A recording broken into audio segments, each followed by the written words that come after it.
All right, you guys, I just finished shopping, so let's head on home and get to making those Dollar Tree dupes that I know you're gonna love.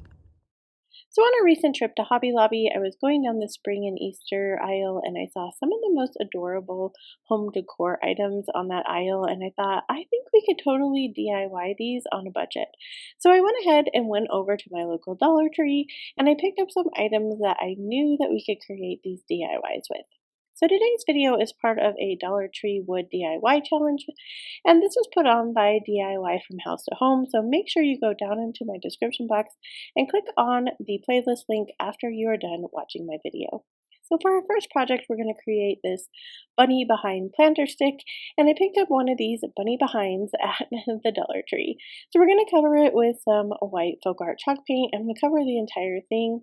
I picked up this little planter stick from the Dollar Tree last season at the end of spring. It was in the clearance aisle and I paid like a quarter for it. So yes, Dollar Tree does have a clearance. It's usually by the front of the store. If you've never seen it, go check out the front and you can probably see some bins that have some marked down items. Sometimes even the Dollar Tree Plus items will be marked down in that bin. So I have these little bunny feet. They also came from Dollar Tree in the spring area. These are felt. If you don't want to use the felt pieces, you can totally use paint here and you can paint on the toes and the pads of the feet with some pink paint. I just really loved the look of these little felt pieces. I thought they added a really fun touch. So I don't have any wire ears, and that's what's on the planter from Hobby Lobby. But I love these little baskets from the Dollar Tree, and I decided these ears would work really great because they're already stiff, and you want some kind of stiff ear to go here. So I just folded over the ends after I tore it off of the basket, and I'm just going to use some hot glue to give it a little like piece to glue on to the back. I'm going to do that for both of the ears.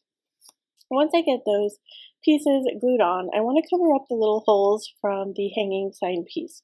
So I used some ribbon and I just created some little knots in some ribbon and cut off any of the like pieces that were hanging off. And all I'm going to glue there is the actual knot. And then I'm going to take my ears and I'm going to flip over the sign and add some glue here, and I'm going to just use the little tent part that we put there to glue on. The tent part adds a really nice like place for you to glue it on. That is it for this one. I love it. It's my favorite of the video. You guys let me know what you think about this one.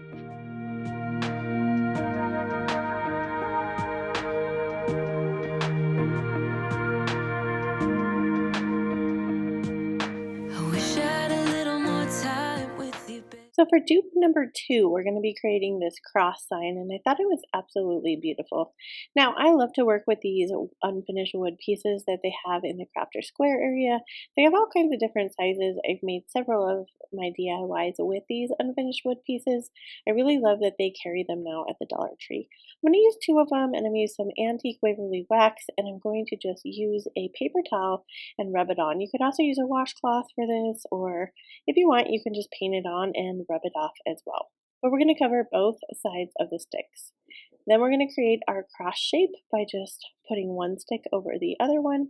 Now our inspiration piece also had some lettering in the middle that said "He is risen," along with a grapevine type of wreath.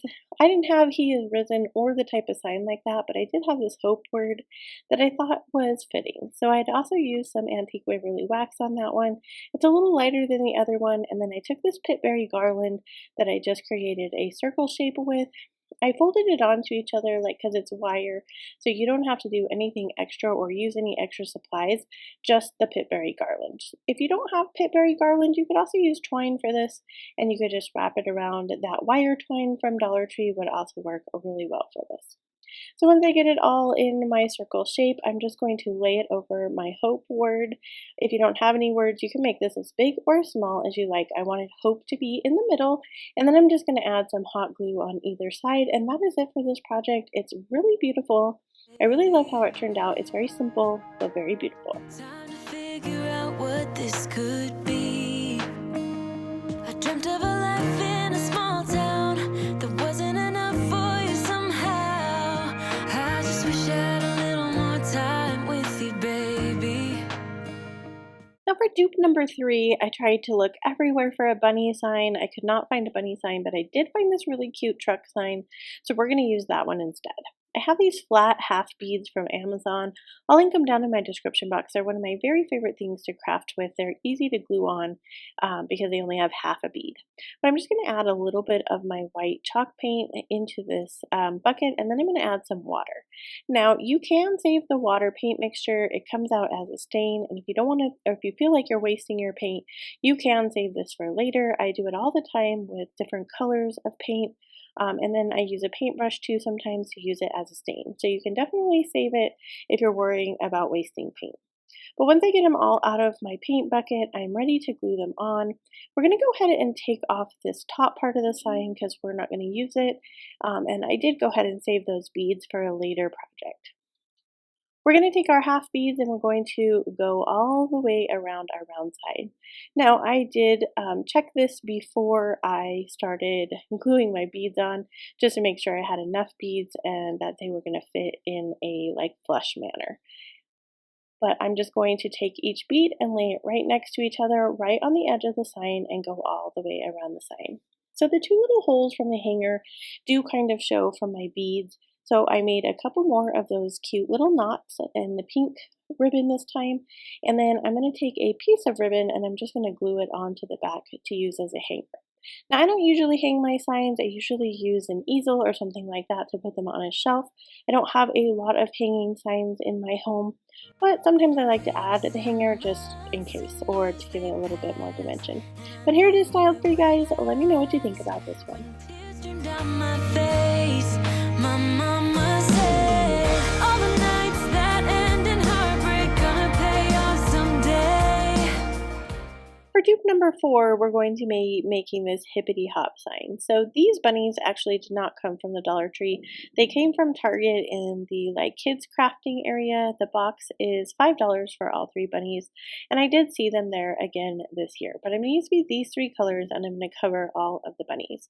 If you don't want to spend the $5 for these bunnies, but you don't have to, there are some other options at Dollar Tree that you could use. But I'm telling you, these are really good quality bunnies. They are pretty thick wood, and they are just a really nice quality wood piece. I'm using some cotton balls from the Dollar Tree to add to their tails, and then just some white ribbon that I had on hand to add a little bow to the back of these. When I was creating these and doing the voiceover, they totally reminded me of Peeps. Let me know down in the comments if you guys think that these bunnies look like Peeps. So here's where a fail kind of happened, but I put my stickers onto my ruler because this is a really easy way to make sure that your signs are even if you're not using a vinyl piece and you want to use stickers or something. But as I go to put it on the sign, as you can see, half of my stickers popped off, and I had to go ahead and put them back on the ruler anyway. But it does still come out fairly straight. I probably should have had a little bit more of the bottom piece of my sticker onto the ruler. That way they would have been a little bit more secure when I went to adhere them onto my wood piece. Now the wood bottom piece did come from the Dollar Tree. I just painted it white. It's another one of those unfinished wood pieces from the Crafter Square.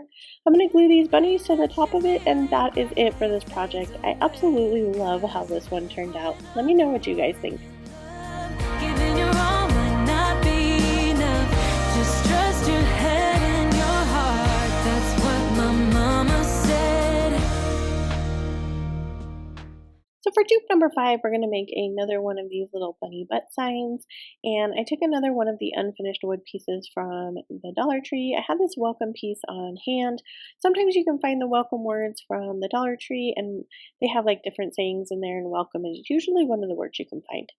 I'm going to take another couple of our bunny feet. I think there's 10 in a pack here, so you get a really good deal and you can make several projects with these. I decided to line mine up with the middle toe. I don't know why, but that just seemed to make sense to me. The little pads don't totally fit onto the foot, so you're just going to kind of line it up as best as you see fit. So once we get those glued on, I'm going to take another piece of wood from the Dollar Tree. I did stain this one with the antique Waverly wax as well. I didn't show that here, but we'd already seen that. Now, I failed a little bit here because we only want to glue at the very top of this sign because we're going to put welcome down there. And I was just thinking I was gluing it right on top of this piece, but no worries, hot glue comes off. So I went ahead and readjusted my sign. I also did not make sure this was even when I glued it on and had to do a little readjusting. So just make sure you have it placed where you want it before you put your hot glue down. And it really just kind of depends on your hot glue brand and hotness if it will stick or not be removable. But most of the time on wood, it'll be removable. I made a couple more of those knots, and I just wanted to show you guys here. All I did was take some ribbon, make it into a knot in the middle, and then I just took my scissors and cut off the excess pieces of the ribbon. I really loved how this turned out, and I think I'm going to use this technique a little more often to cover up holes. I just think it's so adorable. So we're going to add those 2 little pink knots, and then that is it for this project. Let me know what you guys think about this one. This moment, just never let it end. Walking through the snow when you're taking my hand. All of those late nights on your couch when we just talked until midnight. If you made it this far, I so appreciate you. Here's another video that you might enjoy watching if you want to keep on crafting with me. Or you can go down to my description box, click on the playlist, and check out some more Dollar Tree wood inspiration. As always, wherever you are in your journey is a perfect place to start, and I will see you in my next video. Bye, friends!